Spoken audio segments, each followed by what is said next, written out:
Well, good morning, good day, good evening, good afternoon, wherever you are on the planet.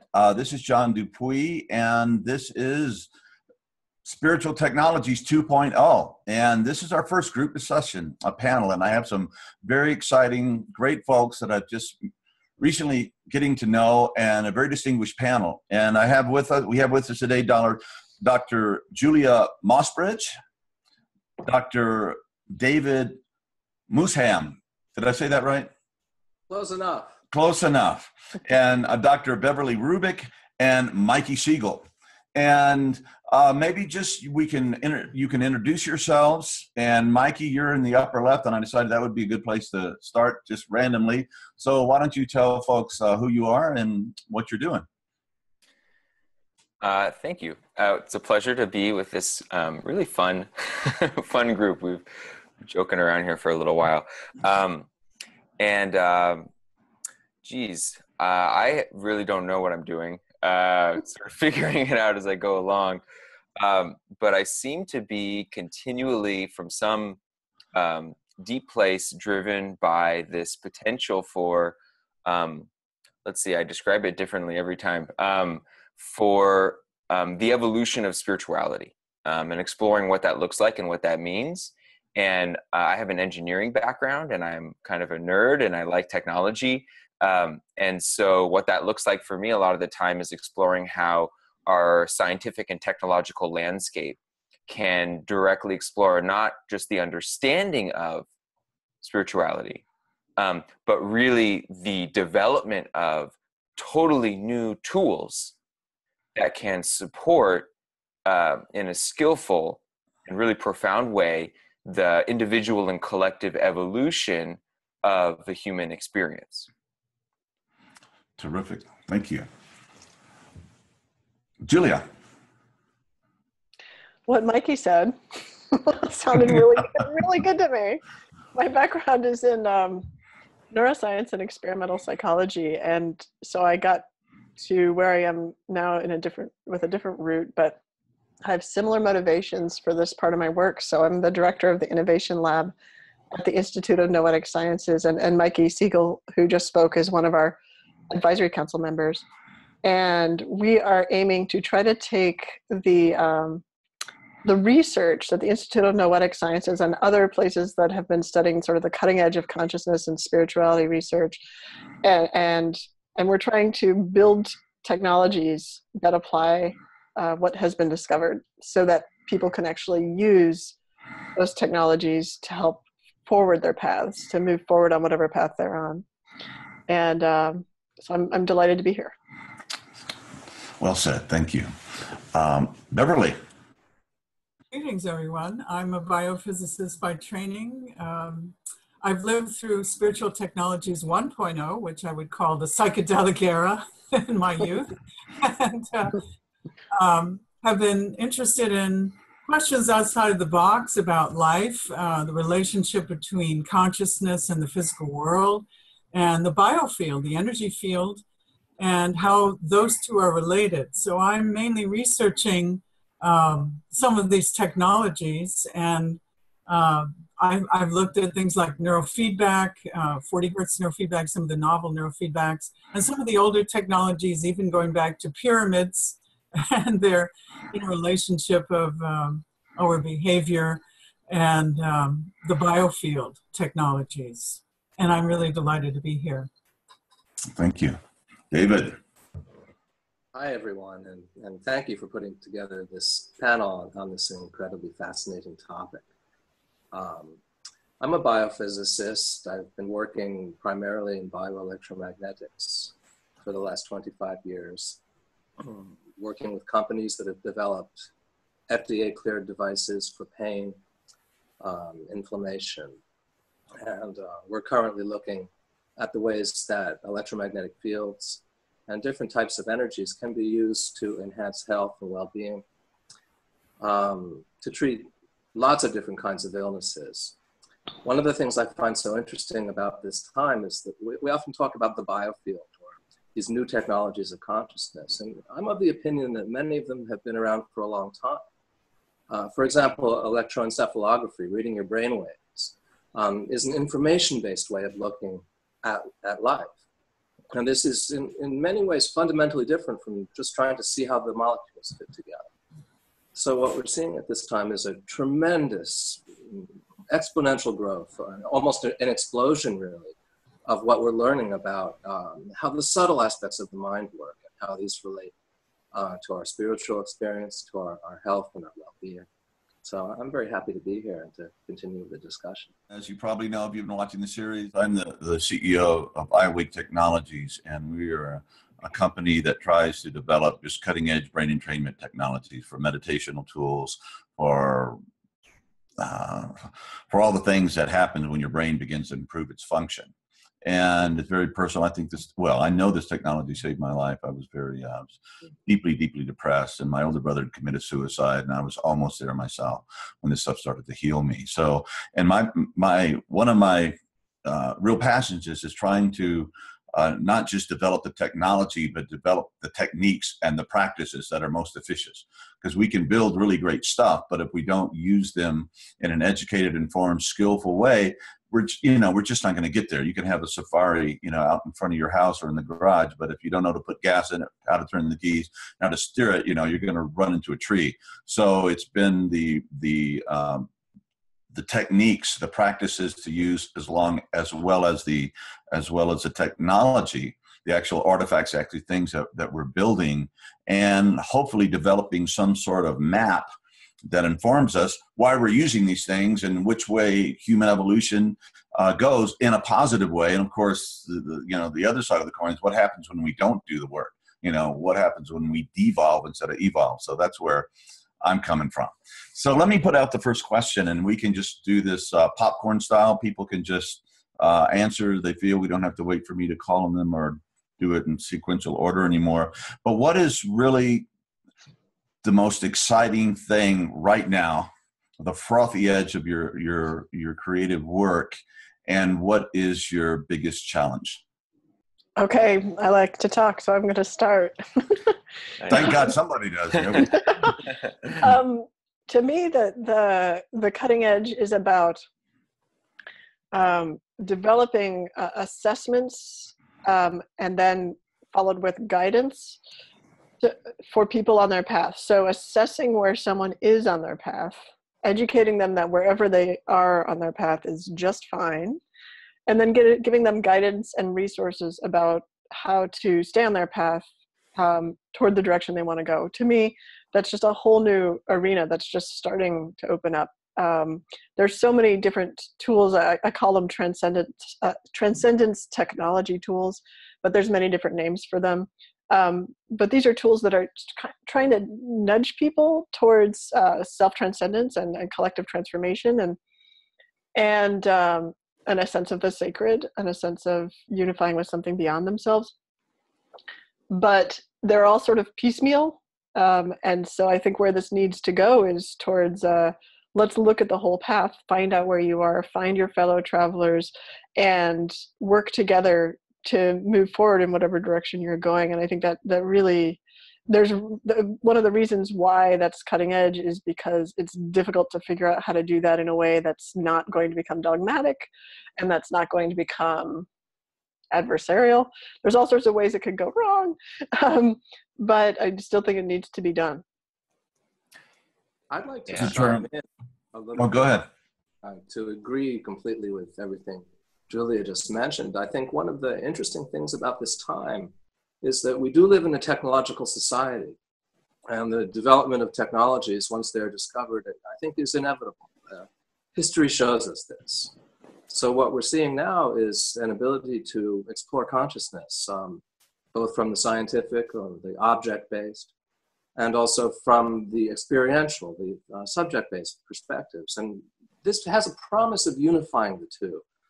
These two aspects of our experience, what seems to be real outside and how much our internal state of being influences that or plays an interactive role with it. We're now beginning to learn things that we never had the tools to look at. We're beginning to be able to have experiences that previously were very rarefied, that might require a trip across the Himalayas. The awakened mind. I love that idea. And I just Julie, I just finished reading your paper 2 days ago. So. Oh, good. I'll quiz you. Yeah, please do. So I'll jump in here. So I work partly kind of from a tech perspective, developing technologies, but lately I work mostly from a community perspective, putting on events and bringing community together around these ideas. And one of my big challenges actually is around prevailing ideas that I perceive as limiting, and one of those ideas is that people collectively, and I think this is true for a lot of, not just the United States, but a lot of European countries, have this sort of almost puritanical idea of the amount that we need to suffer in order to achieve. And so people are very resistant to anything that might seem to look like or offer what they would call a shortcut. And so it doesn't mean that there aren't unskillful means or paths that actually are circumventing or not dealing with important aspects of our development. But the flip side is not true. It doesn't mean that by making an increasingly skillful or more efficient tool that we're somehow missing out on something. And so that's I taught a class at UC Santa Cruz just yesterday, and this was the big debate with the students. It was like, if I'm gonna, hike up to the mountain, I don't want to just take a helicopter to get to the top. I want to hike all the way. It's the hike that's important, and I'm like, well, then would you intentionally wear a shoe that would give you more blisters? Because that's going to make it, that much more valuable, and so it's an interesting debate. So I'll leave it at that. Yeah, the idea, I played with that one for years. Ignorant suffering, which is like we've been doing for many thousands of years, and we're really great at it. And as opposed to noble suffering, and how, stuff that actually leads to waking up and growing up. And those are two different categories, and we need to really minimize the one, I think, and then embrace and learn how to work skillfully with the unavoidable sufferings that it means to be alive and in the body of all sentient beings. Yeah, or we could go with the not suffering option. Yeah, that would be nice. Yeah. Well, the Dalai Lama said that. Dalai Lama said, "Just give me a pill, so I wouldn't have to meditate." Great. I think there's an open question, and I don't know the answer. It's how long does awakening take? Is one way to put it. And if you think you know the answer, stop and question that. Yeah. I recall the words of a teacher I had once who said that we're all just exactly the same distance away from it. Yeah, and Dr. Roger Wallace, he said, maybe we should just not say enlightenment anymore because there's so many projections and weird ideas about that. How about spiritual maturity? It's not real sexy, but it's more accurate, And anyway, I like that because I often quip that when somebody says enlightenment, grab your pants, grab your wallet, and get out of the room, because there's been so much, just weird, strange guru, blah, blah, blah, blah, blah with that.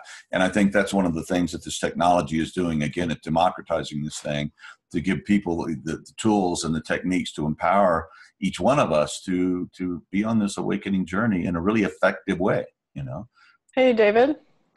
Yeah. The only way that your teacher's statement about the distance between where each of us is and awakening, that it's equivalent across people would be mathematically if that were zero. Exactly. And so that's nice. Well, there would have to be no space and no time. Exactly. Yeah. Well, It's the same distance for everybody. It's not something you can apply a metric to. Yeah. I feel concerned about some extreme views in this area. On the one hand, I welcome the new technologies. On the other hand, I'm concerned about taking it to an extreme. Kurzweil, for example, with, put your consciousness in a machine, and that's a better version of yourself, more enlightened version. I don't agree with this extreme form of transhumanism.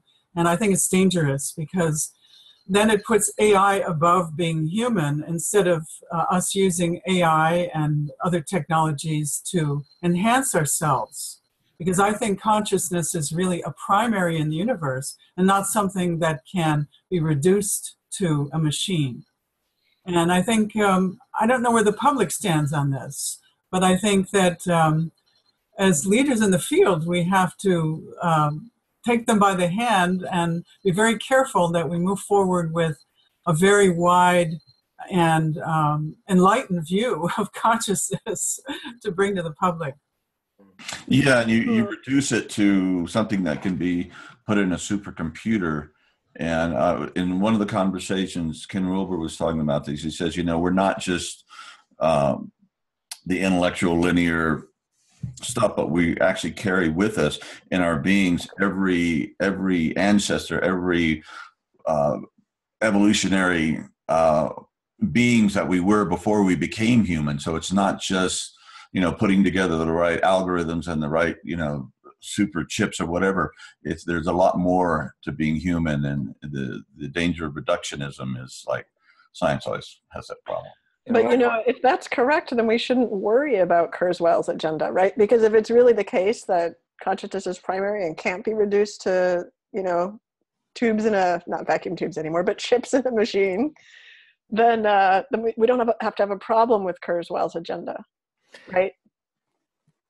Well, how far can we go, though, with this technology? I mean, people have taken brainwaves of enlightened persons and tried to use that as neurofeedback, but it doesn't lead just anyone to enlightenment. So how far can we go is another question.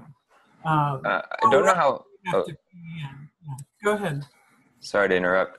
Yeah, I don't know how far we can go. I don't know if anyone does. I do, from this sort of fresh, maybe naive perspective, feel that we have not even scratched the tip of the iceberg. It's like a molecule on the tip of the iceberg. So the forms of neurofeedback that we've seen are sort of like Stone Age tools compared to what lies in store. And I think one of the more important questions, which Beverly ties back to your point, which I think is interesting, is it's about what are we actually optimizing for, right? And when I hear a lot of transhumanists talking about their goals technologically, I don't actually hear them really talking about the contemplative experience.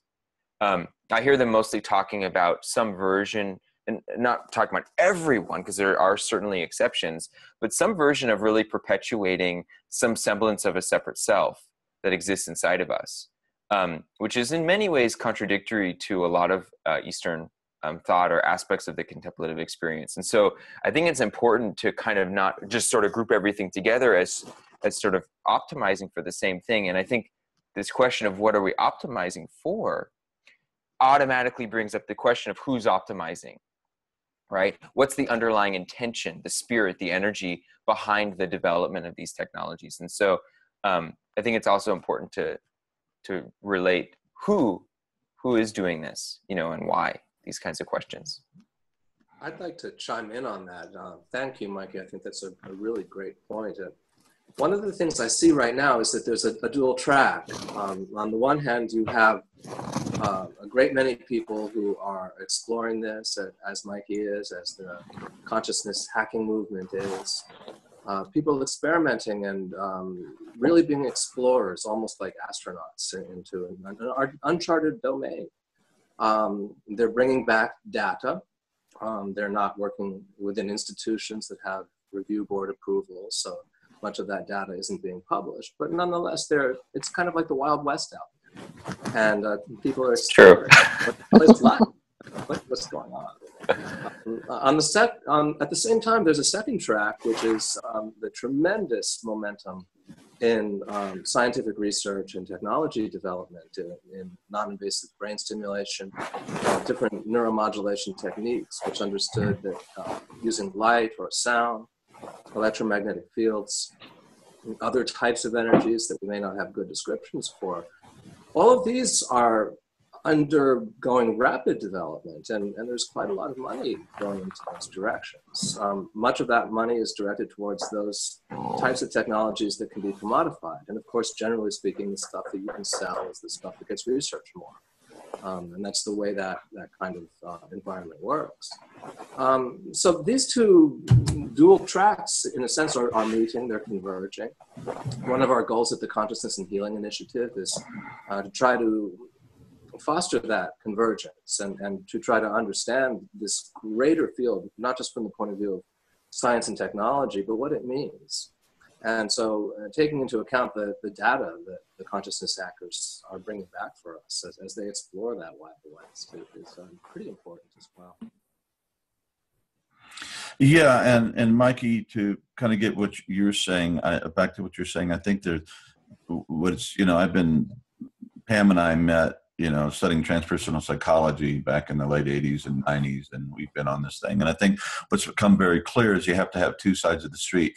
You have to attend to the individual human being, this precious, amazing thing that's born into the world or come out of the world, as Alan Watts says, and is around for a while, then goes back into whatever.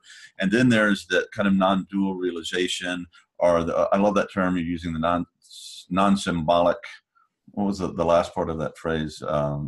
Persistent non-symbolic experience. Thank you very much. Oh, yeah. Not my phrase, but yes. Thank you. Yeah. So you have to have both of that. And what happens on the spiritual path, if we're just doing things that facilitate, powerful, awakening, non-dual, non-symbolic, persistent states, you also have to make sure that you're doing the egoic work and working through the shadow and the trauma and the old negative ideas we've gotten from our culture, from our upbringing about the nature of reality, others, and work on those things simultaneously. And then we have a really cool vehicle that's healthy physically, emotionally, intellectually, that can hold this incredible energy of this post-metaphysical reality that we're all bumping into as we do the interior work, or we hack our brains so that we can start experiencing things that the great mystics have. So both sides of the streets, the Western ego psychology along with the Eastern and transcendent wisdom traditions that bring us into the knowledge of, this everything that we are. I think what you just said is hugely important to keep in mind. So this comes back to the where you are on the path assessment, and then doing the appropriate thing for you where you are on the path. Because, for instance, spiritual traditions in the East for a long time have talked about the importance of the dissolution of the ego, but that has primarily been marketed to men. And in those countries in which those traditions exist, that would be a good thing for men to do. They've got established egos. They need to dissolve them, right? But then you approach a woman with the same thing, and if she has yet to develop her ego because of the relative position of women relative to men in that culture, she's going to be like, dissolve what? Like, I don't kind of even know who I am, and I don't even have confidence that I exist. And so, that's just one example of many, and it's not just men and women. It could be, there's plenty of men who have that experience and plenty of women who feel otherwise. But the point is, the where you are on the path and meeting people where they are appropriately becomes the key technology that we kind of don't know how to solve yet. Yeah. If you ask me. Yep. I'd love to jump in. So I totally agree. It's so uncanny. Who would have thought? I think the potential that we can look towards is what we could call a technological landscape, but even that is an unnecessary distinction, cultural landscape that dynamically and holistically supports the evolution of the human experience. And I think that that landscape itself is a reflection of a collective human experience. And so right now we're very much limited. We are largely constrained by our conceptual framework and sort of constant self-referential thought patterns. And so that's what we see in our technological landscape. And we're also constrained by very hardened notions of space and time. And so that's the other thing we see in our technological landscape, very state-focused, very limited, self-contained things where we see that the machine is here, the technology is here. And actually, I think that in relationship with the evolution of the human experience, we'll also see an evolution of our technological landscape where technology maybe isn't even seen to be in a specific location or operating on a specific singular aspect of our experience, but rather it becomes, just like our felt experience, an integrated whole that is dynamically related to us and continually driving us towards a deeper and more evolved experience. Well, it's already happening. Where's the internet? You can't even point to it. Totally. It's already happening. Totally. What about the distinction between the more passive technologies, like neurofeedback, and the more active technologies like entrainment, binaural beats, etc.? I think there's a big difference there. And I often thought that with the more active technologies, it's very helpful to have a psycho-spiritual counselor working with you rather than being on your own. And I'd be curious to hear others' opinions on this. I think they're two different, we're apples and oranges. Biofeedback is very different from brain entrainment, but I think they could both be used together really successfully. And and it seems that the people that have been doing brain entrainment without melting down, and especially if people are coming from PTSD or have a really kind of wounded self. I think the having a counselor, having support, having a therapist, having a guide who understands the technology can be extremely helpful. For most good enough, normal, egos, good enough to get them to work and back again and pay the bills. It seems to be they can pretty much handle it on their own with reading the literature and listening to people who know a little or further down the road or more experienced. So, but again, it's the point.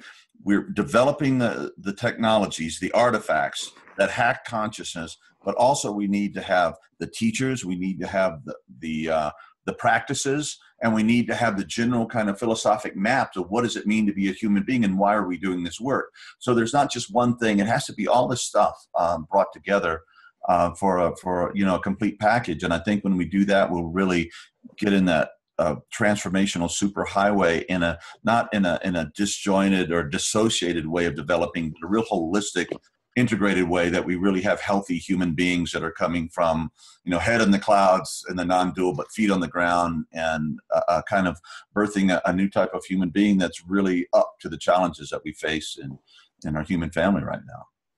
I really hope you're right, but I guess that's from a neuroscientific point of view. I don't know if I agree with that neurofeedback is passive and any kind of neurostimulation is active. You're changing the brain with all of them.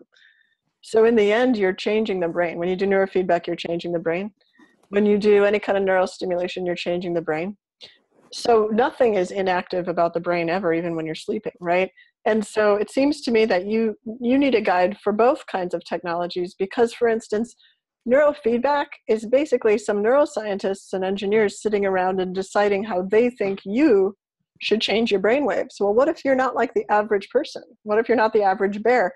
Maybe the way they think you should change your brainwaves is going to mess you up in some way. So I think have someone with you for all of it, if you can, or have a community. The way that and maybe I'm wrong, the way I understood, and Beverly, correct me if I'm wrong, I kind of saw what you were saying, kind of the underlying point, sort of beyond the exact technologies, was that it seems like at certain points we're dealing with pretty potent technologies that can produce significant changes, and maybe that will probably only even increase. And it seems like there's a very real potential that as these technologies become even more potent, that just like you see with certain Eastern traditions, right? Like, sometimes certain practices, Kundalini practices or whatever, if you do them without a support structure around you, they can actually be harmful. And so the same could very well be true with technology. So I think it's important to really think about the whole context, the whole package, as John was pointing to, and the support structure around them. Yeah, so if the general rule is like the more important things need to have support around it, I mean, the more potent things need to have support around it. If that's what you were saying, I totally agree. I just think sometimes neurofeedback can be incredibly potent. Right. I would agree, and I'd like to chime in as well that as we move more and more to seeing what these things do and seeing what the experiences are, we'll see a diversity of experiences. For example, some types of consciousness hacking, let's say, may not be appropriate for someone who's schizophrenic or has other types of mental conditions. And then inevitably, when someone who is damaged further by an inappropriate use of one of these technologies makes the front pages of all the national newspapers, it set things back. So this is a real call for transdisciplinary research, not just research in the sense of scientific research, but integrating the wisdom of the experiential practitioners, learning how to do these things safely. Understanding also that, as Julia said, anytime you change the brain, you do change the brain. And generally speaking, meditative practices or neuromodulatory practices make changes that we can see. Long-term meditators have been shown to have increased amounts of gray matter and white matter in different parts of the brain. Longitudinal studies have been done that shows that this increases with the practice as well. So the long-term effects of these types of neuromodulatory devices aren't well known. And it is known that they affect mental state, emotional states, physical health. They can be used to modulate inflammation, for example, through the vagus nerve. So this also brings up the whole story of where the regulatory landscape is going to go. As we find more and more that there are these potent types of technologies, this has medical implications as well. And so indeed, a transdisciplinary research, a transdisciplinary approach is needed in order to address this in a meaningful way, rather than just through the very narrow lens of the scientific studies for safety and health outcomes. You know, brain hacking of my generation, being a boomer, was psychedelics, you know, and boy, were we stupid and unwise. And, you know, we had some great insights and great music and did a lot of cool things, and the environmental movement was influenced, but a lot of people were really hurt. You know, they didn't have they weren't ready for it. You know, like when I started doing acid and going to junior high, that wasn't very good stuff, right? So, yeah, we just didn't have the elders. We didn't have the eldering. We didn't understand it. And while we made some great breakthroughs that continue to influence us today, there were so many people that went down, you know, and never got back up. And, psychedelics are good, therefore heroin is good, therefore cocaine is good, and methamphetamine is good, and drinking is good. And we lost a lot of the best and brightest in that initial, you know, flaring of hacking. So hopefully, I mean, so far what I've seen in my work, it's not nearly as dangerous. But Beverly, I really like what you're saying about respecting each individual. And when I teach, and I talk about this every week on our little teleseminar, I'm always trust your own experience. If it feels like too much, then stop, you know, and our mediator, do less, but trust your own, you know, and giving that honoring to the individual, and then the supportive community, which I'm you know, the lone wolf pretty much, but every time I do community work, it gives me a lot. But I think that's a real important thing to bring out, that we're not just isolated little experimenters, but we have a supportive community of fellow travelers. Absolutely. I agree. I never admitted doing acid and going to junior high. I mean, we must admit. It explains a lot, right? The psychedelic era did not lead to a more enlightened society, and we have to take in that lesson and not make the same mistakes with spiritual technologies 2.0. Absolutely. Hopefully we've gathered some wisdom, and Mikey, your generation didn't have to do some of the dumb things that we did. You know, you can learn from. I wouldn't go that far, but yeah, so, to some extent. Some of those dumb things are also kind of fun. That's the problem, yeah. Well, I'd just like to further the point and maybe engage everyone to chime in a little bit about the ways that we can develop the knowledge. I think we all agree that kind of a holistic approach is needed. This involves science and art, a marriage, reunification of theory and practice. and so forth. And it's inevitable that these technologies will be developed. As I mentioned at the beginning of our conversation, I think when technologies are useful, somebody develops them. And it becomes in a part how much of that will be in the public domain, how much of it will be in the private domain. How can we bring this forth with the greatest wisdom?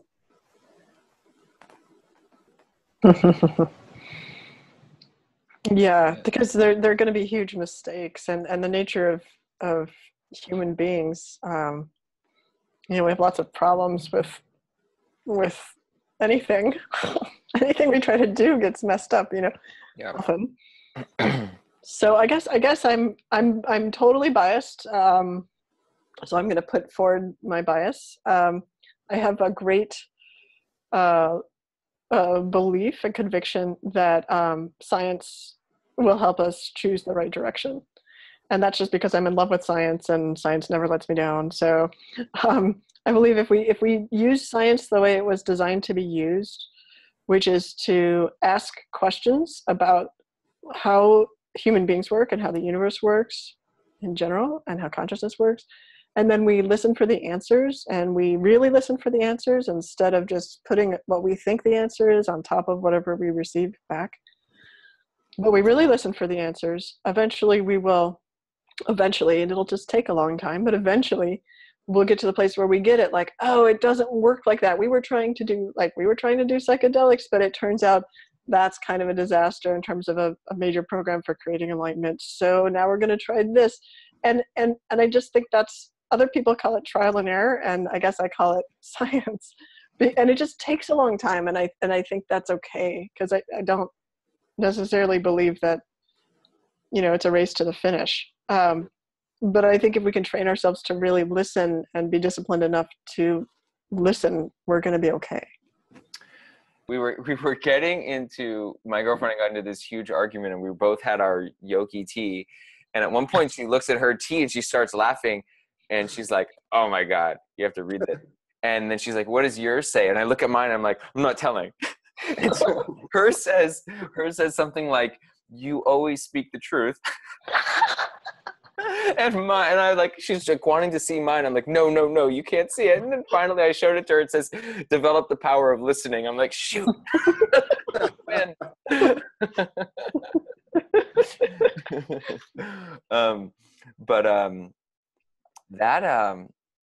The ingredients of listening. So the ingredients of listening, it seems more and more salient as we move along this path of what I would call subtle technologies, right? Technologies that are interacting less with the sort of the gross aspect of our experience, right? Like we're going to drive a car, or we're going to land on the moon, or something like that, and are starting to interact with things that are less tangible, our emotional experience, our psychological experience, our energetic experience. These are technologies that are moving into the more subtle aspect of our human domain. And as we do that, I believe that the who behind the what, that was vague, becomes increasingly relevant. And I'm referring to the process of actually developing these technologies. And so, there's a little spiel that I'll say, or a little thing I'll say, which is like, we are what we build, and we build what we are. And part of this question that you brought up, David, of wisdom, and how do we build from wisdom and build with wisdom and actually build technology that promotes and conveys and catalyzes wisdom. It requires wisdom to be in the feedback loop of the actual development. It doesn't just appear out of nowhere, right? And so how do we begin to create a generation of technologists and entrepreneurs and Silicon Valley investors and executives that themselves are actually creating from that place? And that's actually, I think, one of many aspects that are really critical and important. A wise, contemplative, considerate, and to some extent sort of awakened generation of makers. I would want to chime in right away because you mentioned Silicon Valley. And of course, we see how quickly history can move. It comes in fits and starts. And one of the things that might be a good idea at some point is to make a kind of public statement about the need for wisdom, about the doing things in an open way, of free sharing of information as much as possible. For example, that allows organizations to work in a collaborative rather than competitive manner. This, I think, is going to be essential to the success of moving through the ties with the industries that are developing these types of technologies. Yeah, and one of the things I've liked about this journey, as far as I'm concerned, is that it has not negated the great wisdom traditions of the past. You know, whether that's Eastern or Native American or our own Western esoteric traditions, it's actually affirming them. In other words, because I've been using this technology over 10 years on a daily basis and interior practice, I can read Rumi now and totally grok it. Yeah, brother, I got it. You know, I know that river you were swimming in when that happened. And so instead of like divorcing us from the great wisdoms and the great traditions that came before us, it's actually reaffirming them and making it, hopefully, you know, in the healthy aspect, making this consciousness available to more and more and more people. So it just gets to be, instead of one or two people achieving it every generation and we all go and hang on their coattails, maybe more and more of us will have this awakened mind in a really grounded, scientific, and humble way, you know, where we realize what it means and what it doesn't mean, and that it still keeps us firmly embedded in you know, in our humanity. I hate to be a scientist about this, but I'm gonna, you know, awakened mind, enlightenment, self-transcendence, all this stuff has been linked, but it's actually been defined. I mean, so you can actually do something called a self-transcendence, the adult self-transcendence inventory, which is a scale where you can actually ask people, you determine where they are on this path. And so we actually can define these things. If we're going to equate enlightenment and awakening with self-transcendence, and that's the big if, but if we are, we can actually define these things quantitatively, essentially, for people. And I think we ought to start thinking in those directions, because there's this opinion that we kind of share, I think, or that we're taught, that awakening, enlightenment, self-transcendence is this big thing that's always in the future. You know, only the great yogis, like you said, only the great yogis get there or whatever. And I think that's bogus. I think self-transcendence or awakening or enlightenment is the natural outcome of a healthy developmental adult process. In other words, I think we ought to start looking towards this idea that in our culture, we need to teach our children that, oh, when you grow up and you become enlightened, this da-da-da-da-da, right? So it should be a natural part of a healthy adult developmental process. And to the extent that we fail to do that, we end up making these camps of like the cool enlightened people and then the not cool enlightened people. And that doesn't even work for anyone, you know?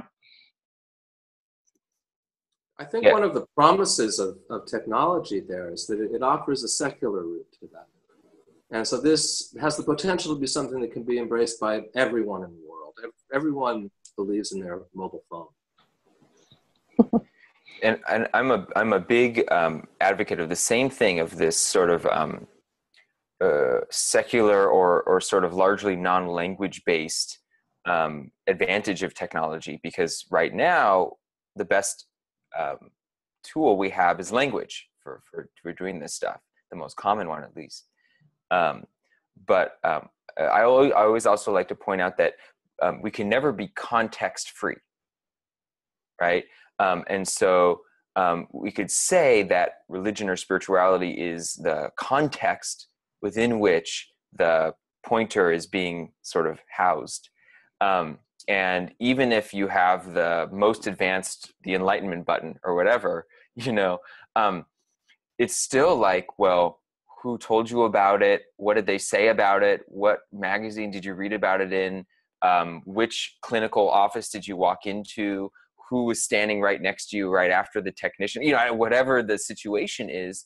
And then what, you know, forum do you go on to after to talk about your experience and what do people say about it? And I think what you find is that even with these the whole range of transcendent, mystical, contemplative experience. And you start to sort of look at how people report and talk about those are deeply culturally embedded, right? And so that aspect of it seems inescapable and also has to be considered, even if it's not considered a religious or spiritual context.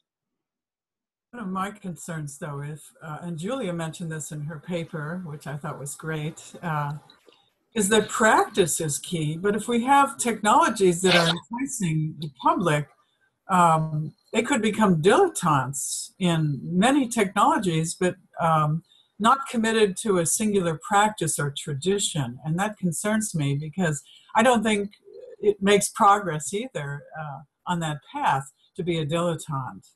Mm-hmm. What do you think?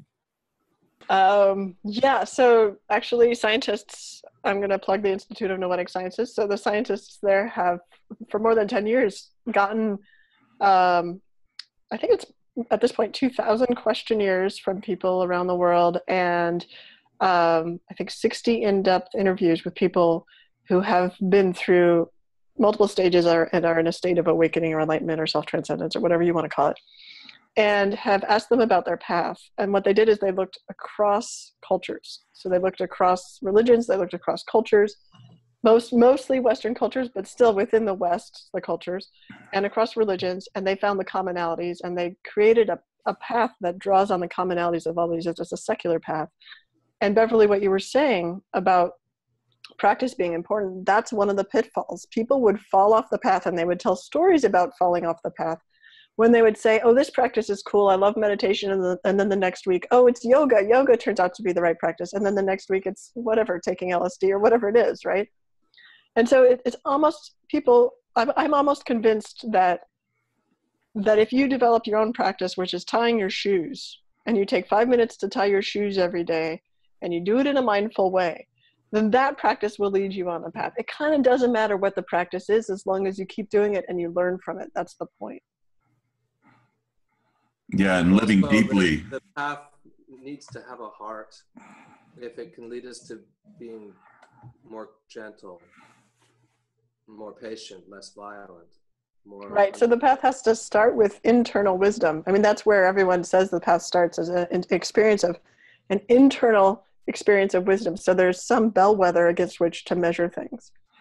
Yeah, and if there's not an increase in compassion and wisdom and kindness and stuff, well, what the hell good is it? It's just a head trip, You're just getting self-righteous and inflated, and you're going to do a lot of damage, So I'd like to mention the danger that choosing the intention may have something to do with it. Yeah. So if one has nefarious intents, the results could be different.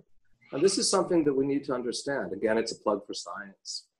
And only by doing the right kind of transdisciplinary research, solid scientific research, working with experiencers, developing a deeper understanding of the whole framework of how to understand this better. I think only then can we begin to make intelligent and wise choices about how to use it. But it's a science that is informed by compassion and wisdom. It's not just a dissociated. Yeah, you gotta include that. Yeah. Elsewhere, I can't be so sure. So these are concerns that I think need to be voiced publicly in terms of, often that moderate voice is not heard. Often that sensible voice lacks potency. And so I think that there is some importance to being vocal about some of these things so that we can say, listen, let's move this forward in a good way. We need to make a choice. Let's not repeat the mistakes of the past. And so this requires some kind of an action, some kind of transdisciplinary collaboration between all of the groups to get this into the press, to have people share their understanding, their experiences, to dialogue with scientists, to understand how this could relate to education, so that young people have better guidance when they're using it, and so on and so forth.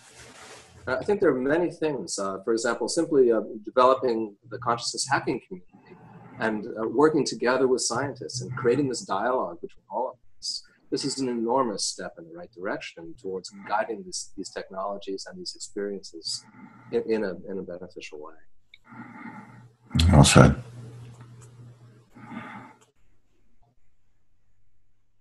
I agree. I agree too. Yeah, it's just a developing. When I was in grad school, I was Fritjof Capra's graduate assistant for 2.5 years, and he was always talking about this, and his contention at the time was that, most of research follows the money, like in politics, they follow the money.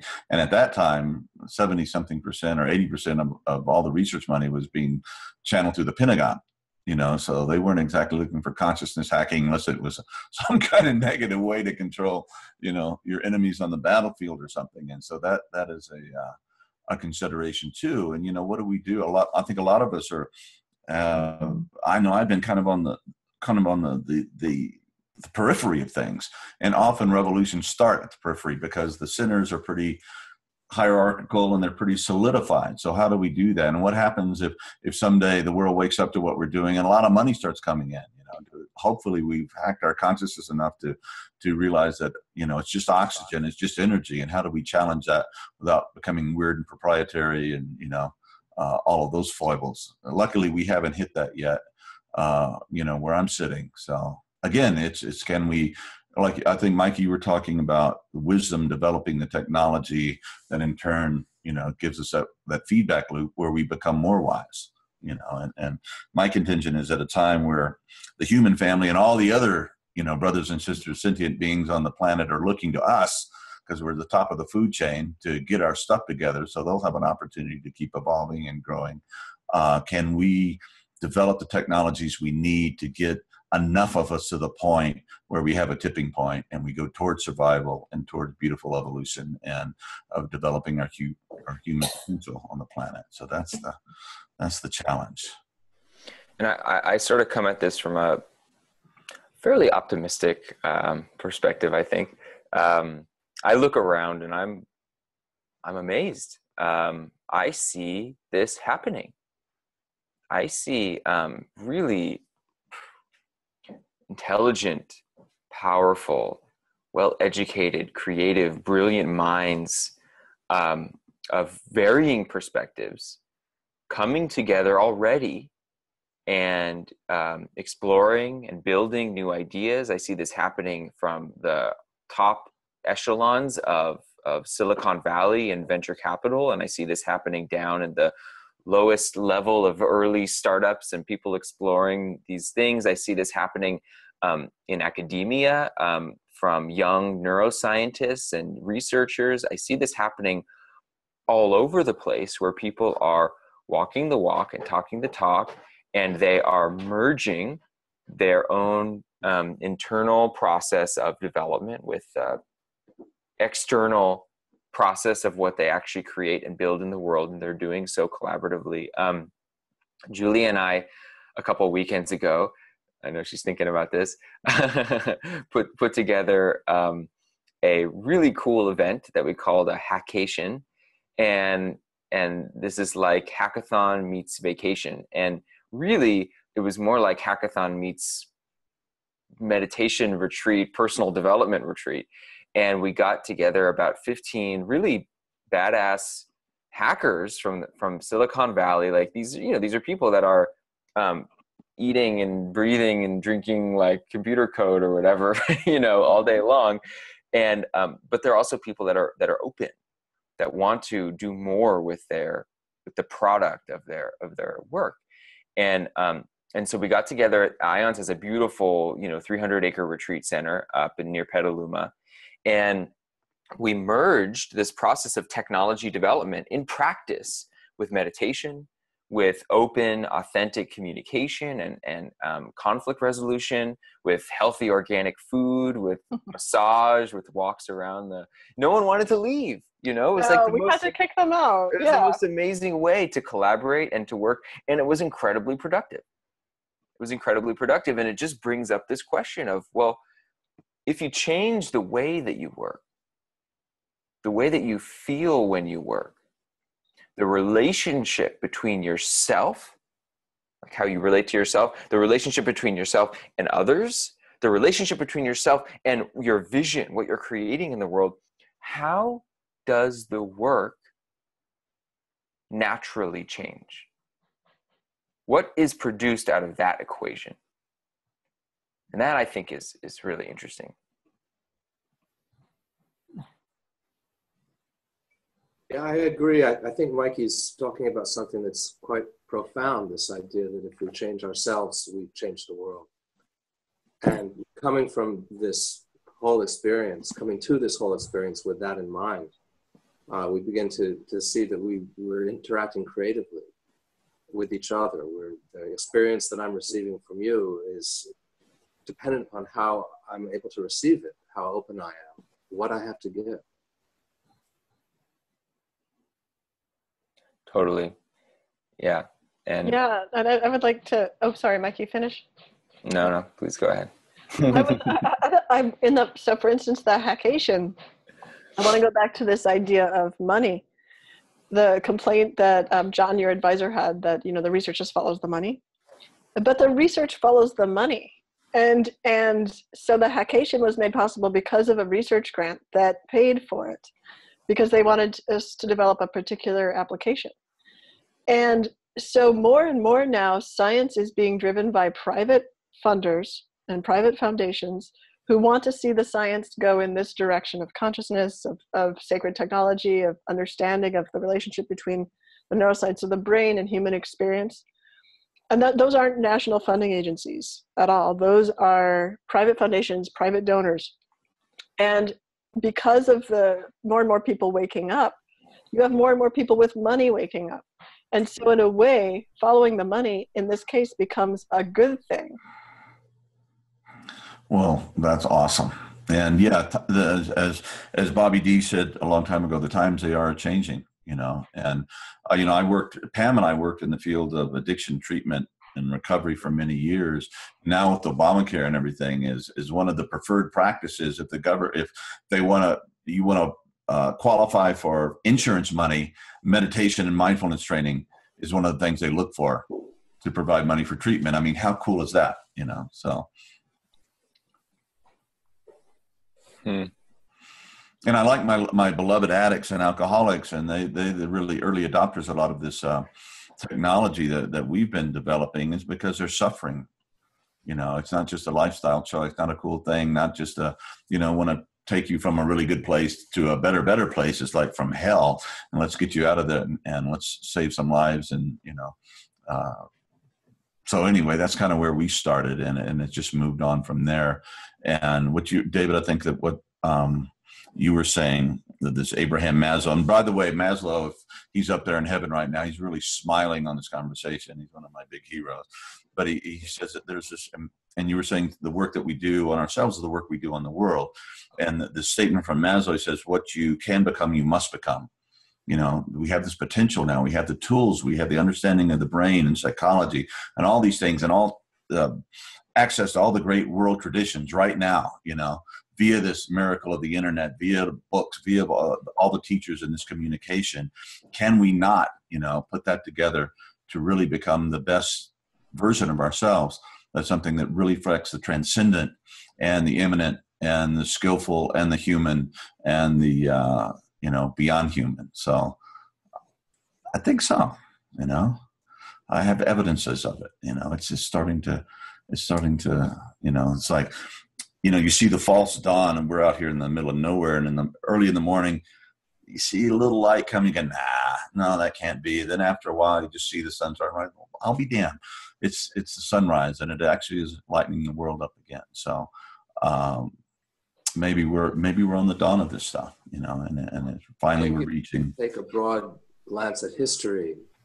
It wasn't that long ago we were still wondering at the mysteries of the telegraph. We didn't know how to get from St. Louis until Eugene, Oregon, until the Lewis and Clark expedition.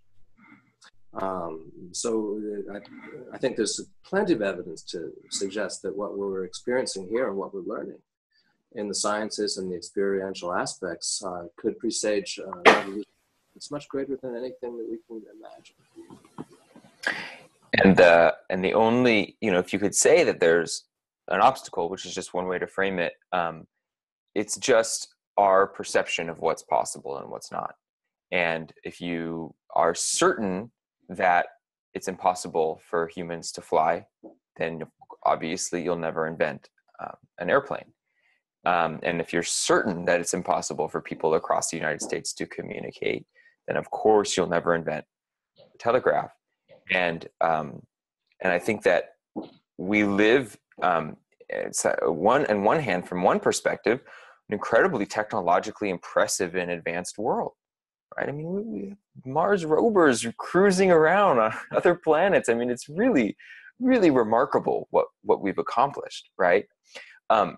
And it's easy to, just like we do in science, right, to see the edges of the bubble as the definition of reality itself, right? When actually there's infinite space beyond that. And we have created a technological landscape that is also profoundly limited and profoundly biased in certain directions. And so the process is really waking up to the incredible untapped potential. I think you used the term Wild West, David, and I couldn't agree more. It really does feel like the Wild West. Like there is such incredible potential, not in some distant future. The thing that I've realized for myself, looking around at this sort of consciousness hacking community and culture as well, is we actually have even the tools, the technology, the understanding actually readily available right now to already be building profoundly impactful things, right? It doesn't mean that we won't go way beyond that. But right now, the bottleneck is not science. The bottleneck is not technology. The bottleneck is not money. The bottleneck is not human, having human support. The bottleneck is just human ingenuity and a sense of what is actually real and possible. That's it. If that shifts, immediately we could have thousands of people developing profoundly transformative tools. All right, I'd like to. Oh, sorry. Well, I was just going to say, if we put the ingenuity, a lot of the technology we talk about in the last 100 years, you're referring to, David, are exterior technologies. Well, what if we bring now that focus with the same diligence and the same ingenuity that we sent people to the moon and we have people landing on comets or whatever the hell to the interior development of human beings? Well, exactly. And I wanted to piggyback on that and now on what you said, John, because I want to amend my earlier statement to David about saying, mathematically we'd all have to be at zero distance from awakening. The other mathematically correct possibility is that we're at an infinite distance from awakening. And maybe the lesson is that we all need to decide together which it is. So that in fact, the ingenuity, part of what Mikey was talking about, the willingness to have that ingenuity is also the willingness to decide, no, we're at zero distance. But it has to be done collectively, or else we're at an infinite distance. Well, there's quite a spectrum of people, from people who are sick and traumatized today, all the way to maybe the edge of enlightenment. But I think that the traumas that people feel is really the key to their own healing, their own enlightenment, and we need to make them aware that it's just flipping a coin, really, on seeing how those individual heroic journeys of healing lead to their true enlightenment. And I think these technologies can really be great assistance. But I do think that they're assistance, that they're crutches. Fundamentally, we have to turn on a light inside and make a decision to and an intention and put will behind it. I don't see that technology in itself is going to do the job. There's a lot that has to happen on the inside, and it's a partnership, really. because no technology in itself is going to save the world. It's fundamentally, who are we on the interior? Yeah, and what we do with it, you know, and the grittiness and the heroic practice and the pushing ahead and doing the alchemical work of purifying our own motives and understanding who we are and our place in the universe is all part of that. And no machine is going to do that for us, but it can open us up to the territories inside where we can get the work done in a more efficient way for more of us. But let's not forget that at the edges of contemplative experience, even intention is a crutch, and even will is a crutch, and even perspective is a crutch. All of these things can be crutches.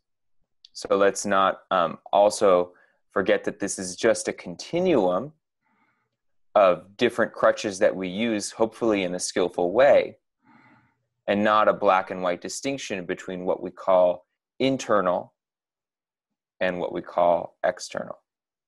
Well said. I like that a lot, that we can think of meditation as a technology, yoga as technology. So forming intention or forming a loving feeling in the heart could be thought of as a technology as well. Totally. Yeah. When we started this thing, you know, I kind of had this idea that technology was a thing, you know, an artifact. And I looked it up in the dictionary and nope, meditation is a technology. These interior technologies are also just as valid.